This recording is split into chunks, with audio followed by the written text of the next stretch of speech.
भारतीय राज्य व्यवस्था के इस क्लास में आपका स्वागत है।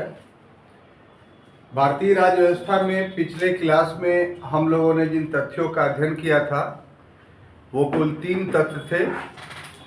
एक कि ईस्ट इंडिया कंपनी की स्थापना किस परिवेश में हुई, दूसरा जब स्थापना हो गई तो उसे नियंत्रित स्थापित करने के लिए 1773 का रेगुलेटिंग एक्ट पारित किया गया, तीसरा कि उस रेगुलेटिंग एक्ट में जो कमियां रह गई थी उसे दूर करने के लिए, ये दूसरे शब्दों में कह लीजिए कि रेगुलेटिंग एक्ट को और गतिशीलता प्रदान करने के लिए 1784 का पिट्स इंडिया एक्ट बनाया गया। तो भारतीय राज्य व्यवस्था के संवैधानिक विकास में यहाँ तक हम लोग पहुँचे थे। अब अपनी कड़ी को आगे बढ़ाते हुए आज के क्लास में हम 2 चार्टर अधिनियमों को पढ़ने जा रहे हैं। एक चार्टर अधिनियम है 1793 का चार्टर अधिनियम और दूसरा है 1813 का चार्टर अधिनियम। जैसा कि आपको पता है कि 1793 ईस्वी में जो रेगुलेटिंग एक्ट बना था उसी में ये प्रावधान था कि कंपनी को भारत पर शासन करने के लिए अनंत नहीं अपितु 20 वर्ष का अधिकार मिला है। तो 1793 में वो 20 वर्ष पूरा हो रहा था, इसलिए पुनः एक चार्टर की आवश्यकता थी ताकि कंपनी जो है अपने शासन को पुनः संचालित कर सके, और इसी परिवेश में ब्रिटिश संसद ने 1793 का चार्टर एक्ट पारित किया। ठीक है, तो इसको कुछ इस ढंग से समझा जा सकता है कि 1773 के रेगुलेटिंग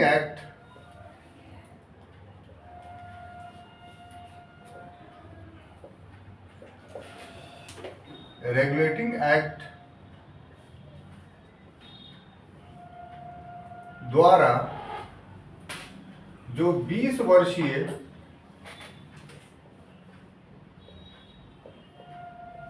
अधिकार पत्र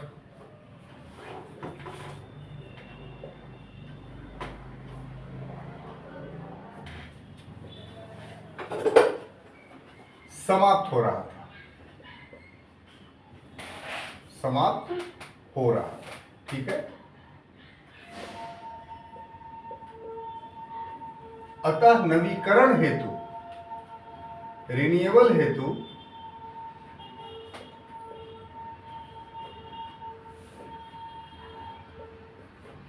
1793 का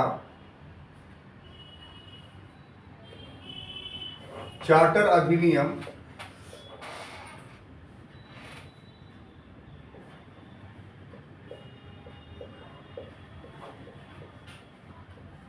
पारित किया गया।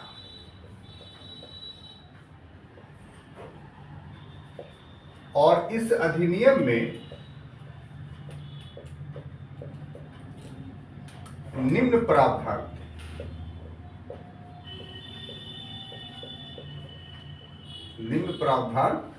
थे। ठीक है, तो एक छोटा सा इंट्रो 1793 के अधिनियम के परिवेश में हमने बोर्ड पर लिखा है, और वो छोटा सा इंट्रो क्या है कि 1793 के अधिनियम के पारित होने के पीछे कोई बहुत बड़ा कारण नहीं था। एक ही मूलभूत कारण था कि 1773 में जो चार्टर 20 वर्षों के लिए दिया गया था उसकी अवधि समाप्त हो रही थी। यदि पुनः ब्रिटिश संसद ईस्ट इंडिया कंपनी को चार्टर प्रदान नहीं करती तो फिर ईस्ट इंडिया कंपनी भारत में शासन करने में सक्षम नहीं होती। अतः ईस्ट इंडिया कंपनी भारत में शासन आगे करता रहे, इसके लिए अनिवार्य था कि पुनः उसको आगे शासन करने के लिए चार्टर प्रदान किया जाए। तो कंपनी को आगे शासन करने के लिए चार्टर प्रदान करने हेतु हुई 1793 का चार्टर एक्ट पारित किया गया। इस एक्ट में कोई नई बातें नहीं थी। जो प्रावधान अभी पढ़ाने जा रहे हैं उसको देखकर आपको लगेगा कि पूर्व स्थापित व्यवस्था को ही और सशक्त बनाया गया था। कोई इसमें नई व्यवस्था, कोई नया परिवर्तन नहीं किया गया था। जो 1773 और 84 के चार्टर अधिनियमों के द्वारा जो प्रोविजंस बनाए गए थे वही प्रोविजंस यथावत रहे, उसको और सशक्त बनाने के लिए कुछ नए नए उपाय किए गए। तो हम लोग उन्हीं उपायों के अध्ययन करेंगे और उसका निहितार्थ जानेंगे कि आखिर उसके करने के पीछे कारण क्या था। क्लियर? तो पहले प्रोविजन देख लेते हैं। तो पहला प्रोविजन तो ये है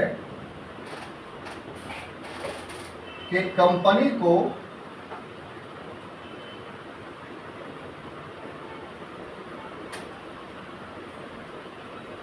पुनः 20 वर्षों के लिए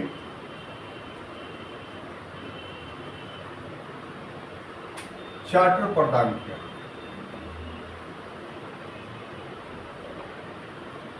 चार्टर प्रदान किया, ये पहला प्रोविजन था। उसके बाद दूसरा प्रोविजन था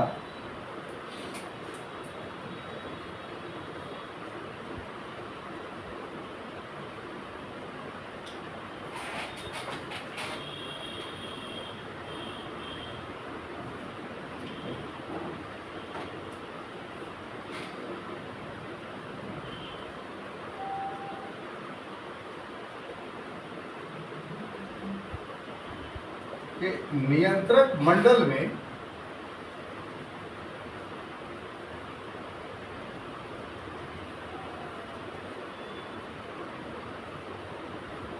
एक आयुक्त की नियुक्ति की।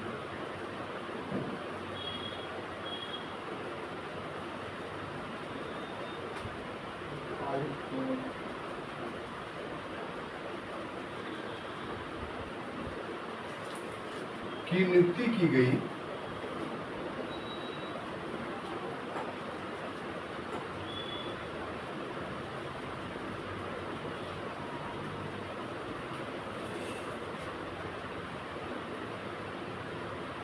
और आयुक्त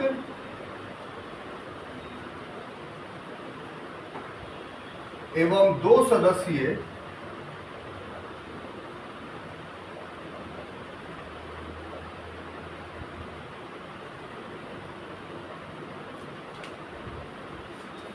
आयुक्त नहीं को भारतीय राजकोष से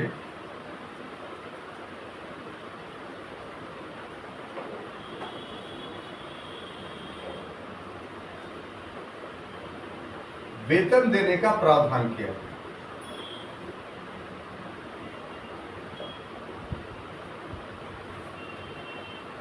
और यह 1919 ईस्वी तक चलता रहा।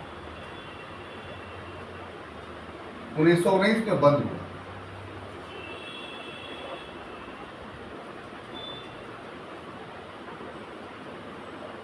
परिषद के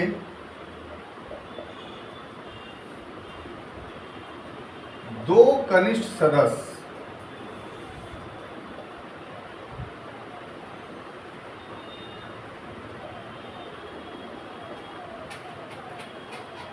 अब प्रीवी काउंसिल या प्रीवी परिषद का सदस्य होना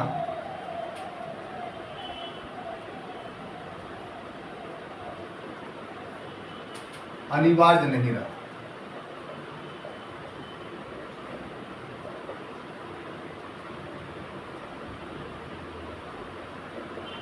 उसके बाद अगला प्रोविजन हुआ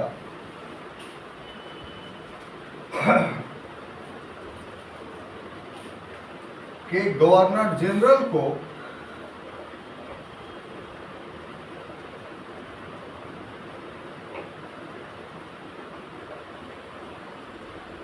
अपने परिषद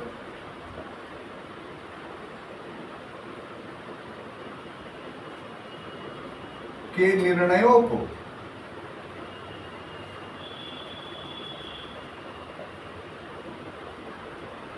न मानने का अधिकार दिया गया।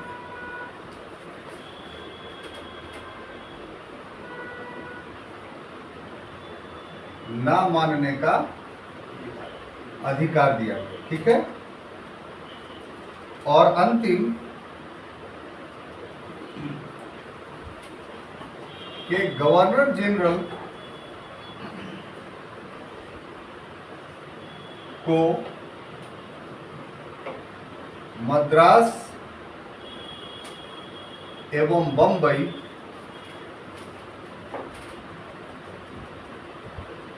पर पूर्ण नियंत्रण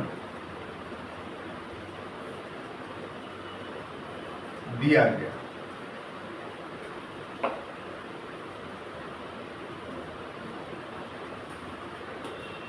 ठीक है।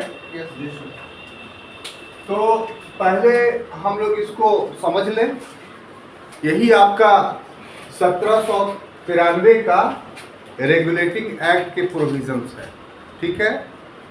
कहने के लिए कह दिया जाता है पढ़ने के क्रम में कि बहुत कुछ परिवर्तन नहीं किए गए। जो पूर्ववर्ती बातें थी, जो पूर्ववर्ती व्यवस्थाएं थी, उसी को स्थापित रखा गया। सिर्फ नई बात यह थी कि कंपनी को पुनः 20 वर्षों के लिए भारत पर शासन करने का अधिकार दिया। लिखे नहीं, पहले पूरा सुनिए बात को। लेकिन कुछ ऐसे महत्वपूर्ण परिवर्तन जरूर किए गए इसमें, जिससे यह साबित होता है कि कंपनी पर ब्रिटिश सत्ता के शिकंजे को और कसा गया। व्यवस्था वही रही, व्यवस्था में कोई परिवर्तन नहीं हुआ। शासन करने के जो अंग बने थे वो अंग बरकरार रहे, लेकिन उन अंगों के क्रियाविधि में कुछ ऐसे परिवर्तन किए गए जिससे ऐसा एहसास होता है कि ईस्ट इंडिया कंपनी पर ब्रिटिश संसद का या ब्रिटिश क्राउन का नियंत्रण और मजबूत हुआ। ये परिवर्तन 1793 के अधिनियम के द्वारा स्पष्ट रूप से परिलक्षित होता है। तो हम प्रावधानों के तहत उसको देखेंगे और समझने का प्रयास करेंगे। ठीक है। पहला तो ये तो आप समझ गए कि कंपनी को पुनः 20 वर्षों के लिए अधिकार दे दिया गया कि वो भारत पर शासन करे। इसमें किसी प्रकार का कोई समझने में आपको कठिनाई नहीं होनी चाहिए। अब आगे का प्रोविजंस जो है वहां से हम लोग को समझना है या हमें समझाना है। दूसरा देखिए कि हमने क्या लिखा कि नियंत्रक मंडल में एक आयुक्त यानी कमिश्नर की नियुक्ति की गई। नियंत्रक मंडल जिसकी स्थापना 1784 के पिट्स इंडिया एक्ट के द्वारा किया गया था और इसे अंग्रेजी में बोर्ड ऑफ कंट्रोल कहते हैं, और ये मुख्य रूप से लंदन में रहता था। और वहां से इसका काम क्या था? तो वहां से काम यह था कि जो बोर्ड ऑफ डायरेक्टर है उसके कार्यों को देखना। बिना इसकी अनुमति के बोर्ड ऑफ डायरेक्टर अपने किसी निर्णय को गवर्नर जनरल यानी भारत में नहीं भेज सकता था। और दूसरा कि नियंत्रक मंडल डायरेक्ट निर्देश गवर्नर जनरल को भारत में भेज सकता था। तो इस तरीके से दोहरी व्यवस्था शुरू हुई, जिसको हम लोगों ने कहा कि द्वितीय बार द्वैध शासन हुआ था 1784 के पिट्स इंडिया एक्ट के द्वारा। तो ये एक नया संस्था था। इसमें 1793 के एक्ट में क्या परिवर्तन किया गया कि बोर्ड ऑफ कंट्रोल है, तो भाई वो तो डेली नहीं बैठेगा, तो उसको प्रतिदिन रूटीन के काम को करने के लिए एक कमिश्नर नियुक्त कर दिया गया, एक आयुक्त नियुक्त किया गया। यानी दूसरे शब्दों में आप ये कहिए कि अब बोर्ड ऑफ कंट्रोल का बाज़ाब्ते तौर पे दैनिक कार्यालय स्थापित हो गया। कितनी खूबसूरत बात, जो बोर्ड ऑफ कंट्रोल के दैनंदिन कार्यों को संपादित करेगा। जैसे इसको ऐसे समझिए कि आपका गया म्युनिसिपल कॉरपोरेशन है, इसके 53 वार्ड है, तो 53 वार्ड के जो वार्ड पार्षद हैं वही ने गया को संचालित करते हैं, लेकिन उनका तो कोई प्रतिदिन नगर निगम के कार्यालय में उपस्थिति या मीटिंग नहीं होती है। तो नगर निगम दैनिक काम कैसे करता है? तो दैनिक काम करने के लिए नगर निगम में एक एडमिनिस्ट्रेटर है, एक प्रशासक है जो IAS अधिकारी होता है। और बोर्ड क्या करती है? तो अपने निर्णय को महीने में, 2 महीने पर, 3 महीने पर एक बैठक कर करके निर्णय ले लेती है और उस निर्णय को उस प्रशासक को अवगत करा देती है कि आप इसको इम्प्लीमेंट कराइए। प्रशासक अपने तरफ से किसी भी कार्य को नहीं संपादित करता है। असल शासक वार्ड परिषद की कमेटी ही है। बात समझ में आ रही है? तो ठीक इसी प्रकार से असल शासक बोर्ड ऑफ कंट्रोल था, लेकिन बोर्ड ऑफ कंट्रोल खुद से पत्राचार नहीं करे, खुद से आदेश नहीं दे, बल्कि उसके लिए एक युक्त अधिकारी हो, तो वही युक्त अधिकारी के रूप में आयुक्त यानी कमिश्नर की नियुक्ति की गई, जो बोर्ड ऑफ कंट्रोल के द्वारा लिए गए निर्णयों से संबंधित पक्ष को अवगत कराए या आदेशित करे। यही इसका काम था। और सबसे महत्वपूर्ण बात यह थी कि यह निर्णय लिया गया, आगे मैंने लिखा है कि इसका वेतन भारतीय राजकोष से मिलेगा।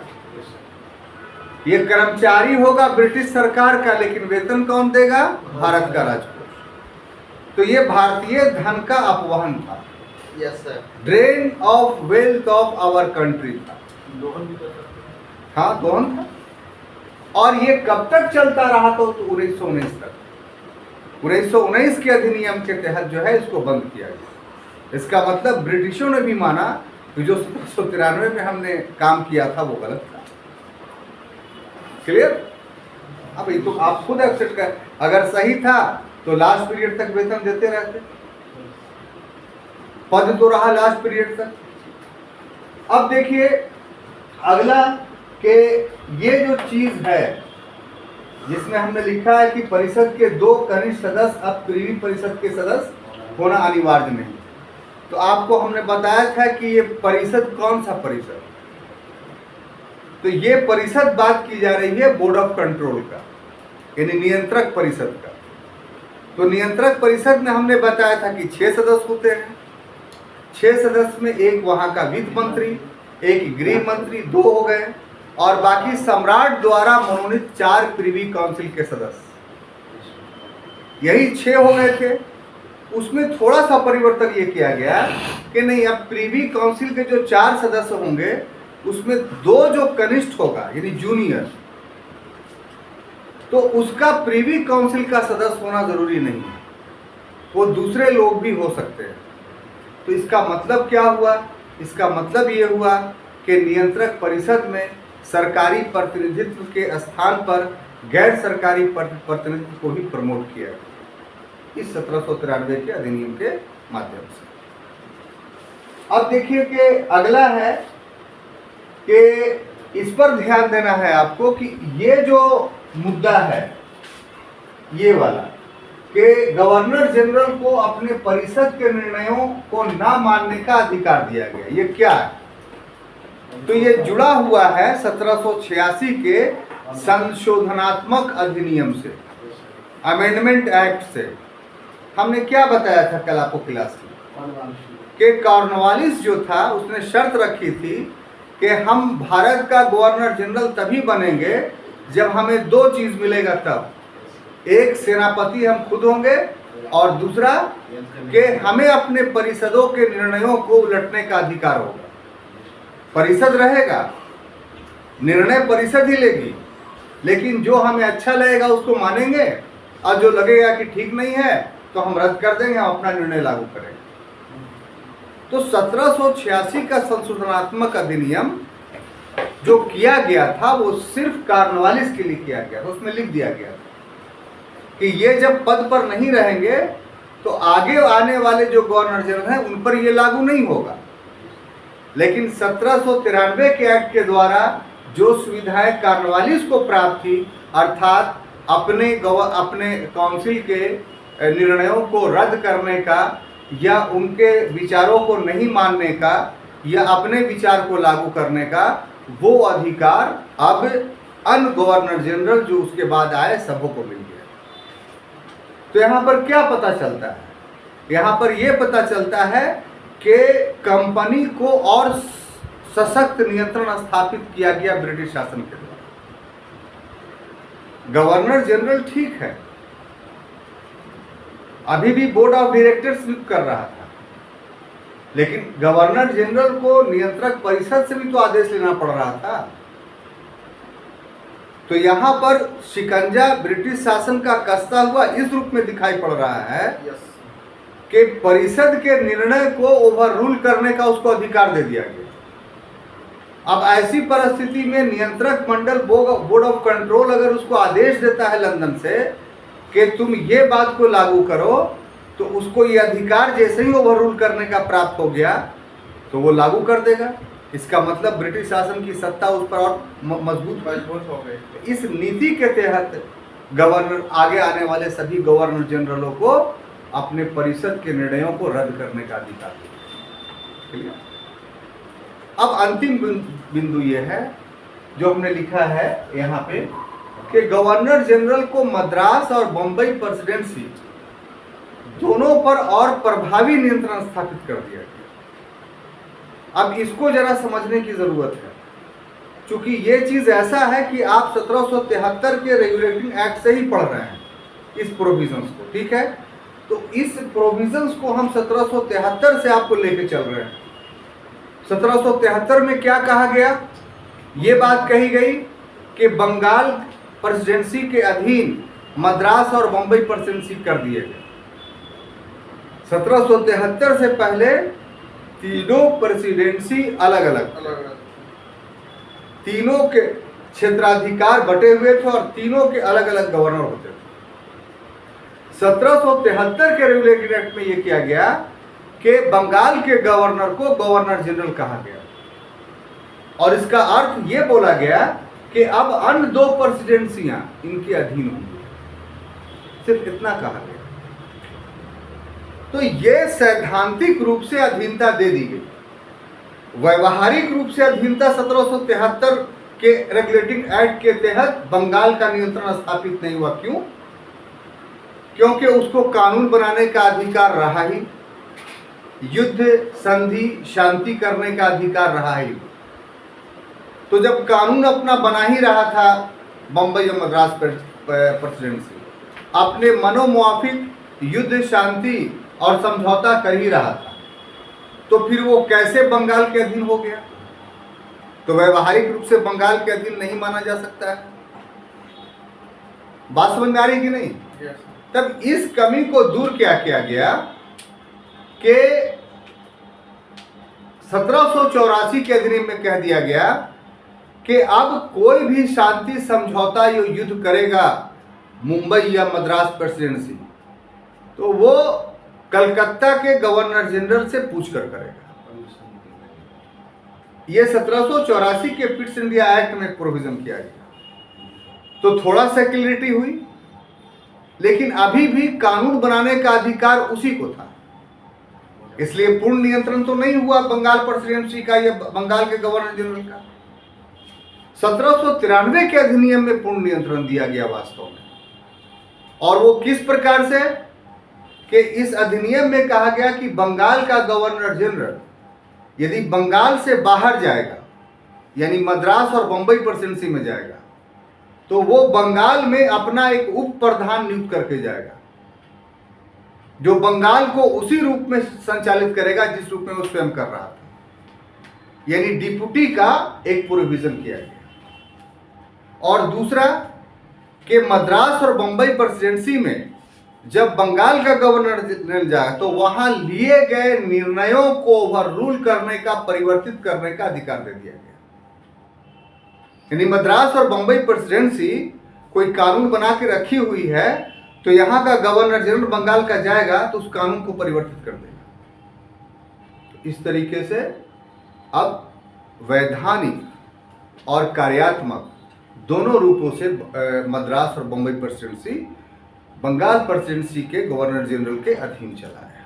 तो इसलिए हम कहते हैं कि पूर्णतः बंगाल के गवर्नर जनरल का नियंत्रण मद्रास और बंबई पर स्थापित हुआ 1793 के चार्टर एक्ट के द्वारा। क्लियर? तो हम समझते हैं कि पूरी तरीके से आप समझने में सफल रहे 1793 के अधिनियम को। अब आगे बढ़ते हैं। तो अगला हम लोगों का विषय होगा कि 1813 का चार्टर एक्ट। 1813 के चार्टर एक्ट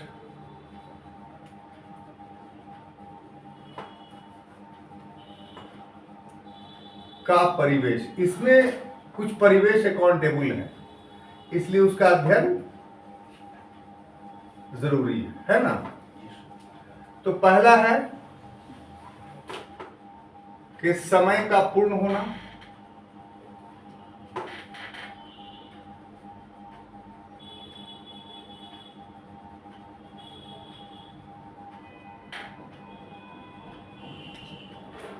दूसरा है लॉर्ड वेलेस्ली की विस्तारवादी नीति, लॉर्ड वेलेस्ली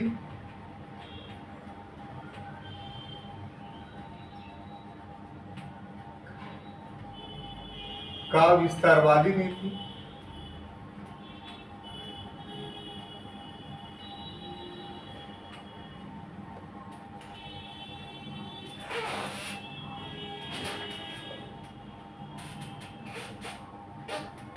उसके बाद है नेपोलियन का महाद्वीपीय व्यवस्था,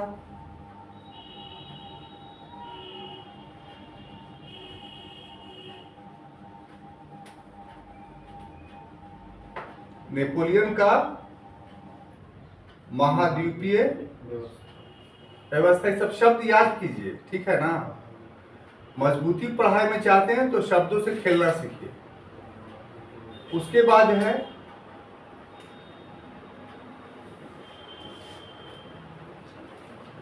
यथेच्चारिता,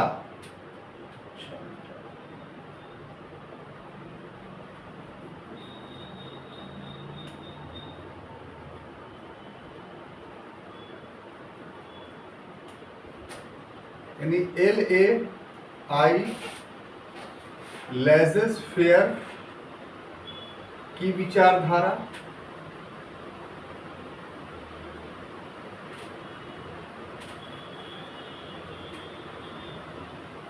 ठीक है। तो 1800 फिर लिखिए नहीं लिखिए, छोड़ देंगे, पहले समझिए चीजों को। एक्ट को पढ़ना ये समझना इतना आसान नहीं है, तो थोड़ा सा समय लेकर के लिख लीजिएगा, वो अलग बात होगी। लेकिन हम जब बोल रहे हैं समझिएगा नहीं तो फिर दिक्कत हो जाएगा, है ना। ऐसे जब स्नैपशॉट रहता है तो आपके ग्रुप में रहता है ये। यहाँ हमने देखा था 1793 में कि सेवा एक कारण के और कोई कारण उत्तरदायी नहीं था इस अधिनियम को बनाने में। अब वो कारण क्या था कि समय पूरा हो रहा था, 20 साल। लेकिन 1813 के अधिनियम में, चार्टर एक्ट में बनाने के लिए 20 वर्ष का पूरा होने का कारण तो उत्तरदायी था ही, इसके अलावा अन्य परिवेश भी उत्तरदायी थे, जिसके परिणाम स्वरूप उसका प्रभाव 1813 के अधिनियम के प्रावधानों पर पड़ा। और जब प्रावधान हम पढ़ाएंगे तो आप देखेंगे कि कैसे सही बात कही गई। तो पहले वो परिवेश जान लेते हैं कि किन परिवेश के कारण 1813 के अधिनियम प्रभावित हुआ। तो ये तो पहला वाला बात आप समझ गए, समय का पूरा होना, यानी 20 वर्ष हो गया था। 1793 का चार्टर एक्ट की अवधि 1813 में खत्म हो रही थी, इसलिए कंपनी को यदि और शासन करना था तो उसे फिर से चार्टर मिलना अनिवार्य था। लेकिन बाकी जो 3 है वो अलग परिवेश था जिसको हम लोग को समझना होगा। उसमें सबसे पहला है लॉर्ड वेलेस्ली की विस्तारवादी नीति, ठीक है। लॉर्ड वेलेस्ली की विस्तारवादी नीति, आपको पता है कि Lord Wellesley sir John Shore के बाद 1798 ईस्वी से लेकर के 1815 ईस्वी तक भारत का, यानी बंगाल का गवर्नर जनरल रहा। ये तो पता ही, कब से कब तक, 1798 से लेकर करके 1805 तक। लॉर्ड वेलेस्ली भारत का, ये बंगाल का गवर्नर जनरल कब से कब तक रहा?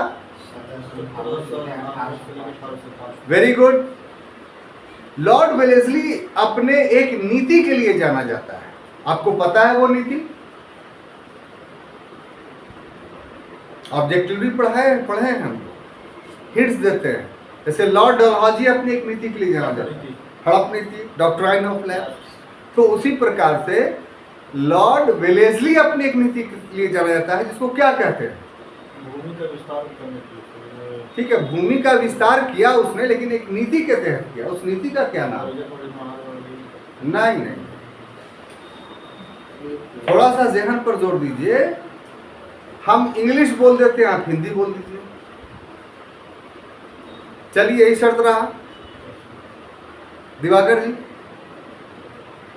उसने एक नीति चलाई थी जिसको सब्सिडरी अलायंस बोला जाता है। अब इस पर भी आप नहीं बोल पाए तो बड़ा दुख की बात। सहायक संधि। ठीक है, तो जो उसने ब्रिटिश साम्राज्य का विस्तार किया वो किस नीति के तहत किया?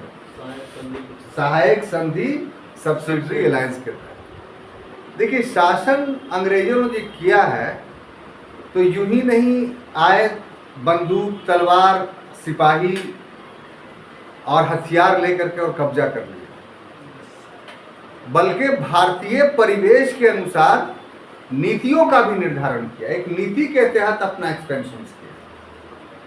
तो लॉर्ड वेलेस्ली जो आया तो उसने देखा कि भारतीय रियासतें जो है ना वो आपस में ही लड़ रही हैं, एक दूसरे पर अटैक कर रही हैं, और ये अच्छा अवसर है कि हम इसका लाभ उठाएं।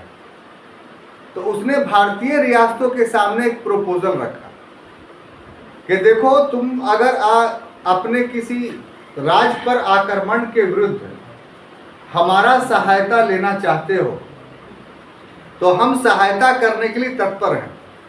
हम तुम्हारी रियासत को बचा लेंगे अपनी सेना भेजकर, लेकिन यूं ही तो नहीं बचाएंगे।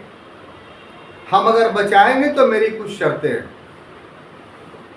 जिसमें पहली शर्त यह है कि विदेशी शक्ति से हम तभी बचाएंगे जब हमारी सेना तुम्हारे क्षेत्र में रहेगी। क्षेत्र में रहेगी तभी ना भाई। अब आक्रमण कर दिया और मेरी सेना है नहीं तो हम कैसे बचा पाएंगे? बाहर से फिर भेजेंगे तो हम ही से लड़ने लगेगा पहले। तो इसलिए जरूरी है कि हमारी सेना हमेशा के लिए तुम्हारे पास रहे, तब ना तुमको बचाएंगे हम। तो उस देशी रियासत को भी बात व्यवहारिक लगी कि हाँ, ये तो बात सही कह रहा है। दूसरा कि हम जो सेना रखेंगे खर्चा तुमको देना पड़ेगा। हम क्या देंगे भाई, सुरक्षा तुम्हारा करना है। तो ये भी बात व्यवहारिक लगी उसको। देखते जाइए। तो ठीक है हुजूर, देंगे खर्चा।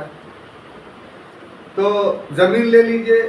जो बड़ा रियासत होता था कि इतना जमीन ही हम दे देते हैं आपको, उसका भूराजस्व आपको मिलेगा। हाँ ठीक है, बहुत अच्छा। इसका छोटा रियासत होता था कि पैसा ले लीजिए।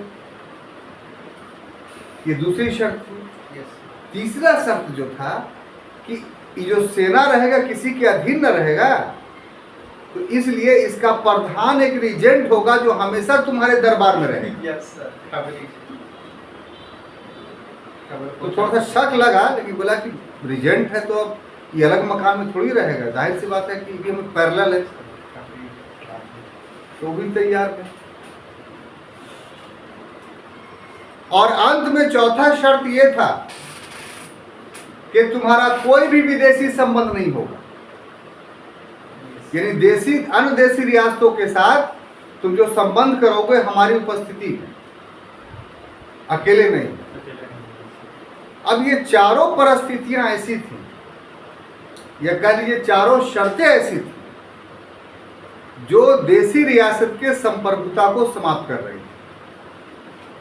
लेकिन आपस की लड़ाई की वजह से देशी रियासतें इतने निशक्त हो गए थे, इतने मजबूर हो गए थे कि उनको लॉर्ड वेलेस्ली की सहायक संधि करनी थी। और इसके अधीन मैसूर, सतारा, अवध, पूना का दरबार, हैदराबाद, मैसूर, ये सारे के साथ वेलेस्ली की सहायक संधि हो गई। अब संधि तो हो गई, तो इन पर जब जब आक्रमण हुआ तब तब ब्रिटिश सेना का इस्तेमाल करना पड़ा वेलेस्ली को। तो उसमें खर्च हुआ ना, और खर्च होने से ब्रिटिश राजकोष पर भी प्रभाव पड़ा। तो जो कहने का अर्थ ये कि जो साम्राज्यवादी नीति लॉर्ड वेलेस्ली ने अपनाई, जो युद्ध उसने किए अपने शासनकाल में, उससे कंपनी की आर्थिक स्थिति दयनीय हो गई और कंपनी ने पुनः 10 लाख स्टर्लिंग पाउंड का डिमांड कर दिया ब्रिटिश शासन से। आप गौर से देखिए, 1773 के एक्ट के पहले भी डिमांड किया था 4 लाख का, 1784 के एक्ट के पहले भी किया था और अभी भी किया। तो जब जब डिमांड किया आर्थिक सहायता का, तब तब ब्रिटिश शासन ने जो है अपने शिकंजे को और कसना शुरू कर दिया। तो इस तरीके से शिकंजा कसने के लिए लॉर्ड वेलेस्ली की विस्तारवादी नीति जरूरी थी, उत्तरदायी थी। अब अगला है नेपोलियन की महाद्वीपीय व्यवस्था। नेपोलियन बोनापार्ट आप जानते हैं कि फ्रांस का सम्राट बन चुका था। कब? 1804 ईस्वी। 1804 से 15 तक वो फ्रांस का सम्राट रहा और इस बीच में उसका उद्देश्य एक ही था कि हम यूरोप से ब्रिटेन को खत्म कर दें। तो यूरोप से ब्रिटेन को खत्म करने के लिए उसने एक व्यवस्था को जन्म दिया, जिस व्यवस्था का नाम था महाद्वीपीय व्यवस्था, कॉन्टिनेंटल सिस्टम्स।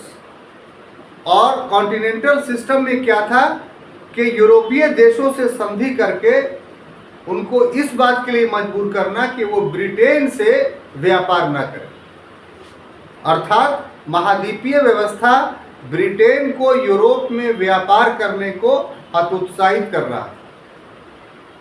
और ये नेपोलियन बोनापार्ट जब तक सत्ता में रहा 1815 में तक, तब तक ये व्यवस्था सफल रही। तो ब्रिटेन, ग्रेट ब्रिटेन तो एक व्यापारी देश था। अगर उसका व्यापार यूरोप में बंद हो गया तो उसके लिए कोई दूसरे जगह की आवश्यकता थी। तो ऐसी परिस्थिति में भारत से अच्छा कोई स्थान नहीं था वहां के व्यापारियों को। इसलिए ब्रिटिश शासन पे दबाव पड़ने लगा कि ब्रिटेन के व्यापारियों को भारत से व्यापार करने की सुविधा दी, तब यहाँ के व्यापारी टिक पाएंगे, नहीं तो कंगाल हो जाएंगे। तो इस प्रकार से महाद्वीपीय व्यवस्था के कारण भी 1813 के अधिनियम में नए प्रावधान करने के लिए प्रोत्साहन मिला। क्या प्रावधान थे वो आगे बताएंगे।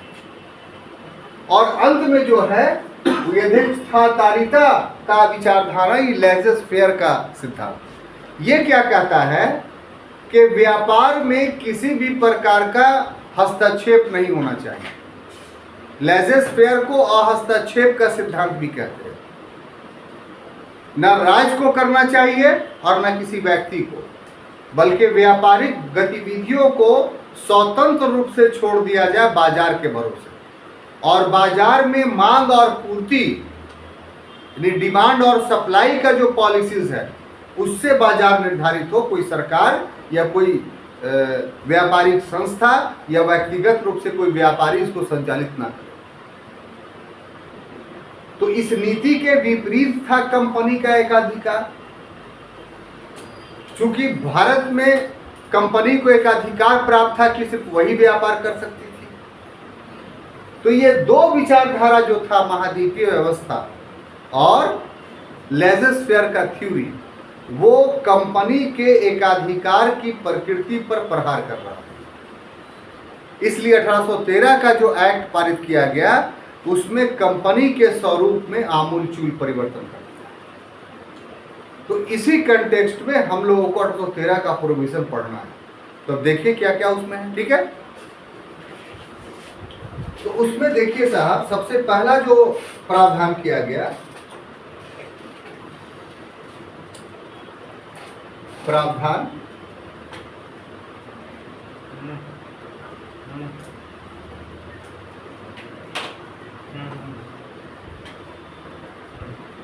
कि कंपनी का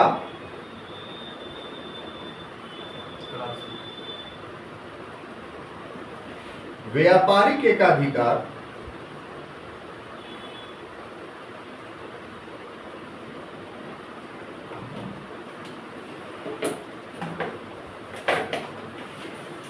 व्यापारिक एकाधिकार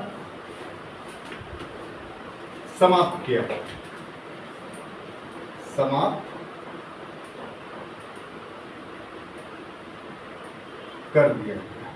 ठीक है, कर दिया। एक तो ये प्रोविजन था। दूसरा प्रोविजन था परंतु चाय एवं चीन के साथ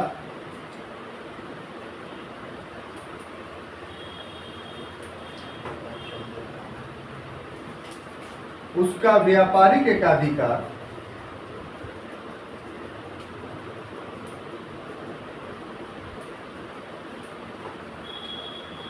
व्यापारिक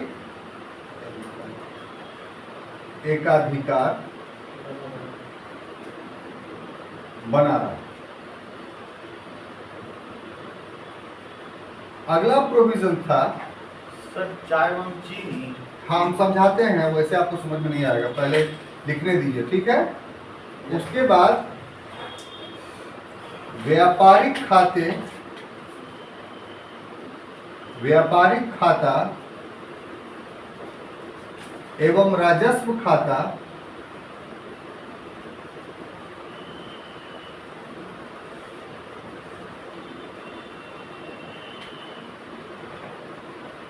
को अलग अलग किया गया, को अलग अलग किया गया। ठीक है, अगला प्रोविजन था कि ईसाई मिशनरियों को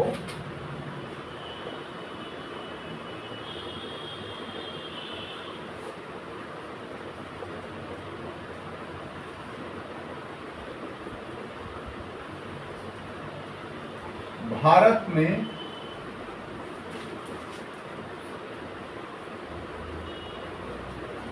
धर्म प्रचार की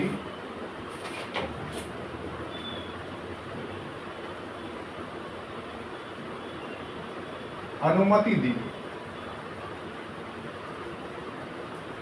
अनुमति दिया।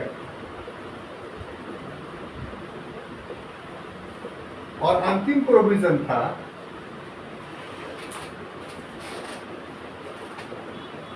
कि भारतीयों के शिक्षा पर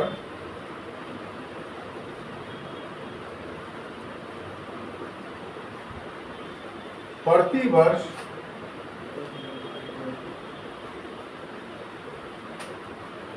₹1,00,000 ₹1,00,000 व्यय करने का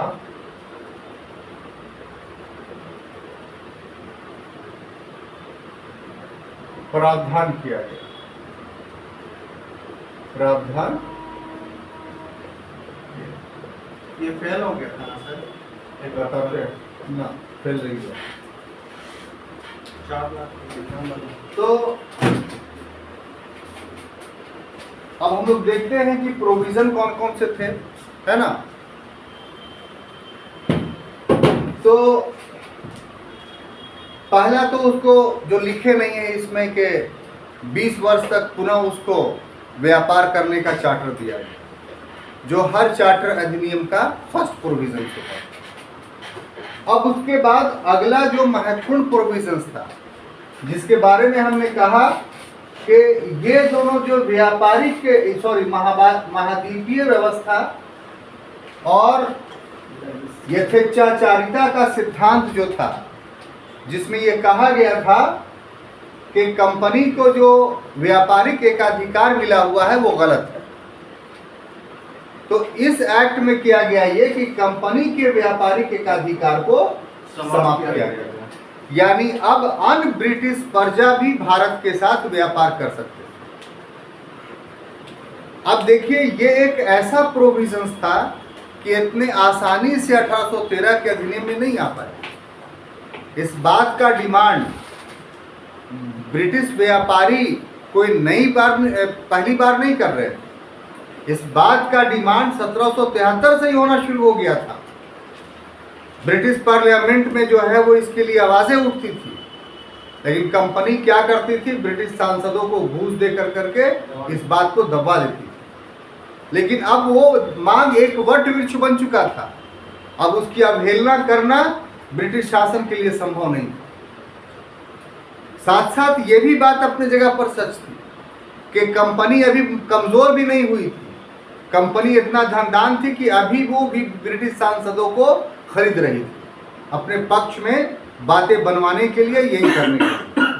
तो ये दोनों चीज़ों का एक सम्मिश्रण हमको 1813 के अधिनियम में देखने को मिलता है, और ये दो चीज़ें आपको एक साथ साथ पढ़नी पड़ेगी, तब आपको ये राज पता चलेगा कि इस एक्ट के द्वारा दोनों डिमांड को कैसे फुलफिल किया गया। एक डिमांड क्या था कि कंपनी का व्यापारिक एकाधिकार खत्म किया जाए। दूसरा डिमांड क्या था कि कंपनी के लाभ को किसी भी परिस्थिति में कम नहीं होना चाहिए, और दोनों एक दूसरे का विरोधी था, टकरा रहा था। तो ऐसी परिस्थिति में कैसे किया गया, तो गौर से देखिए। एक की डिमांड को पूरा कर दिया गया कि ठीक है, कंपनी का व्यापारिक एकाधिकार नहीं रहेगा, आप भी जाइए कीजिए व्यापार।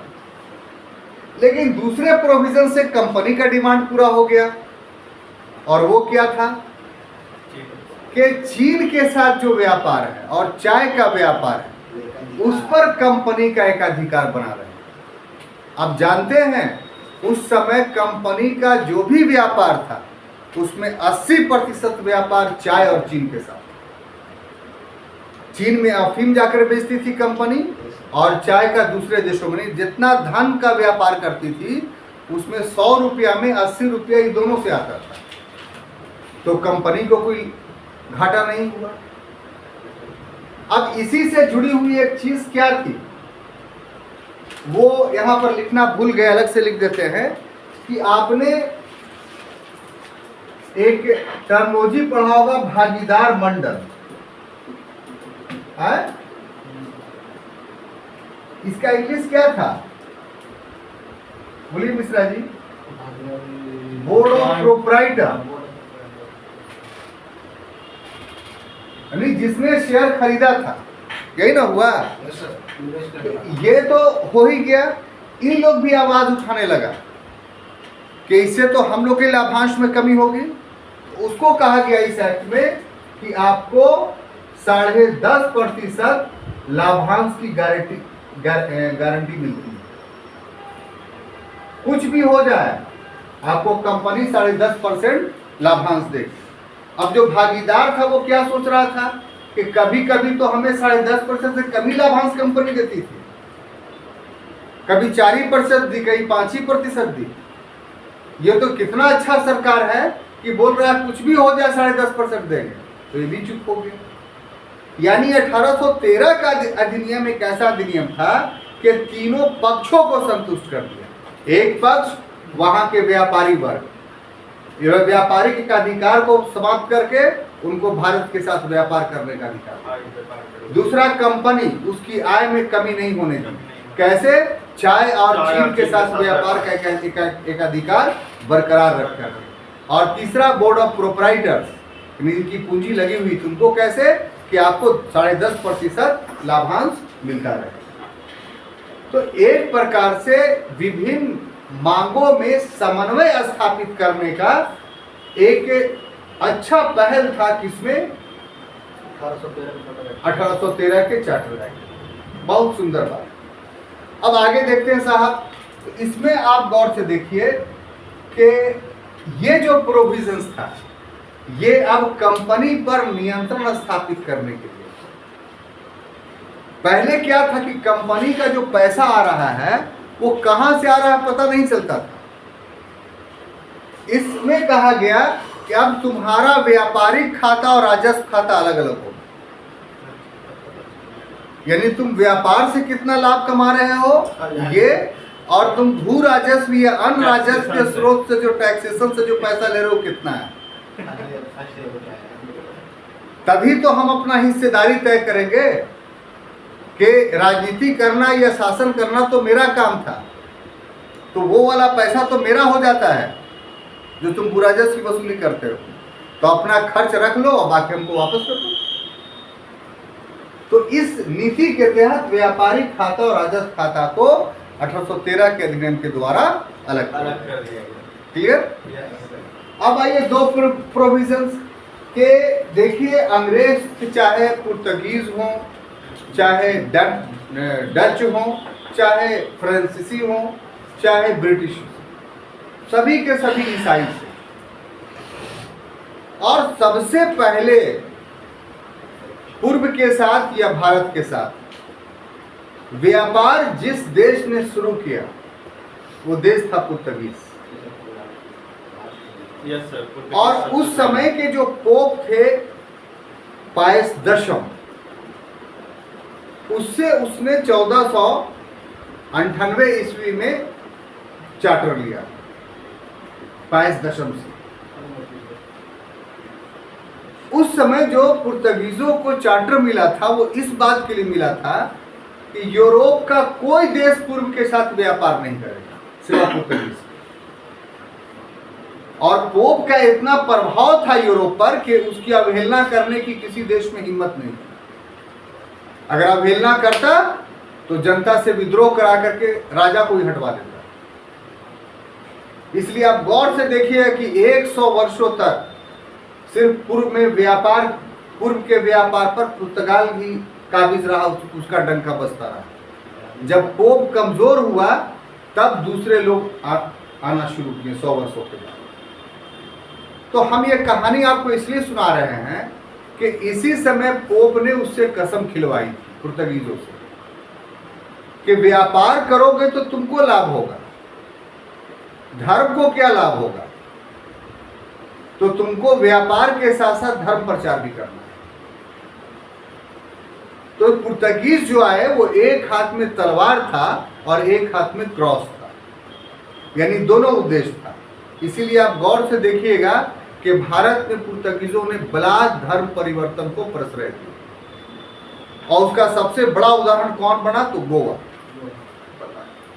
और ये उनके पतन का कारण भी बन गया पुर्तगीजों का।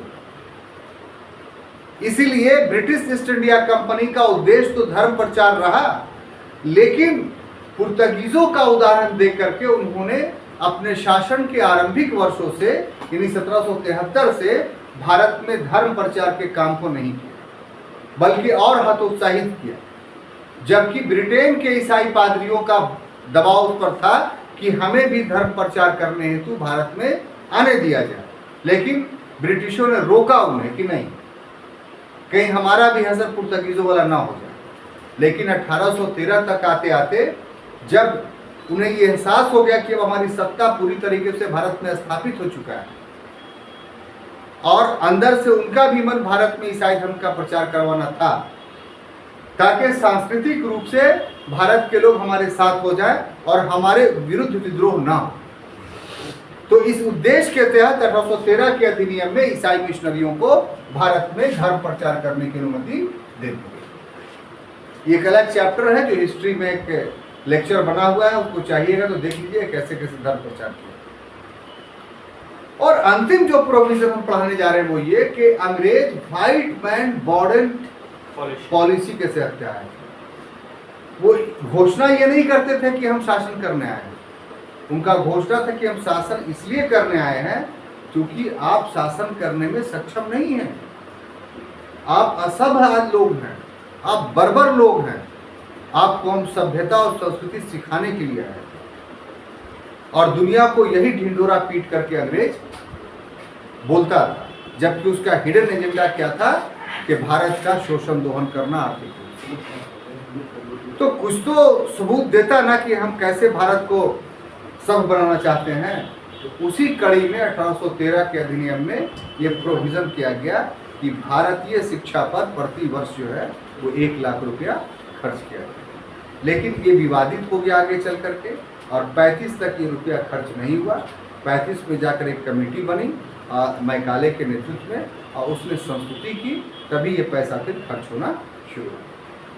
तो ये भी एक विवादित चीज़ है, वो हम लोग शिक्षा के विकास में 4-5 चैप्टर बनाए हैं, तो वो भी आप देख करके इस समस्या का समाधान कर सकते हैं। तो हम समझते हैं कि आज के जो विषय था यानी 1793 का चार्टर एक्ट, 1813 का चार्टर एक्ट आप पूरी तरीके से समझ चुके। अगले क्लास में हम अगले विषय के साथ आएंगे, तब तक के लिए अनुमति दीजिए। धन्यवाद।